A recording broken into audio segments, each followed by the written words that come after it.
శుభవాస్తు YouTube channel ప్రేక్షకులకు స్వాగతం. ఈరోజు గుంటూరులో ఉన్నాము. ఇది ఉత్తరపు సింహద్వారము, ఇది తూర్పు, ఇది పడమర, ఇది దక్షిణము. చూడండి, ఒక చిన్న పార్కింగ్ కోసము ఇక్కడ పెట్టవలసిన ద్వారముని వెనక్కి పెట్టారు. ఈశాన్యం లెస్ అయింది. దాంతో పాటు మెట్లు ఆనిచ్చి వాయువు పెంచారు. వాయువులో గోడ కూడా వచ్చింది. మెట్ల వరకు కూడా ఇది వాయువు పెంపై ఈశాన్యం తెగిపోయింది.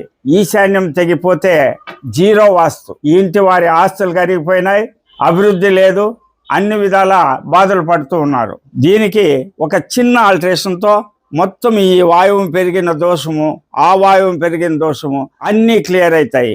అది ఏమంటే, ఈ తూర్పు గాడికి ఒక దారం బట్టి ఇక్కడ మార్కింగ్ చేసుకునేది, ఈ మెట్ల పారికి ఒక దారం బట్టి మార్కింగ్ చేసుకొని, ఈ కలిసిన మూలలో ఒక డమ్మీ పిల్లర్ కానీ, ఒక 4x4 ఐరన్ స్క్వేర్ రాడ్ కానీ ఇక్కడ వేసి, అక్కడి నుంచి ఒక 2 అడుగుల గోడ, ఇక్కడి నుంచి ఒక 2 అడుగుల గోడ పెట్టి, ఆ సింహద్వారంకి ఎదురుగా ఇక్కడ ఒక గేట్ పెట్టుకుంటే వాయువు సమానముగా ఈశాన్యం వస్తుంది.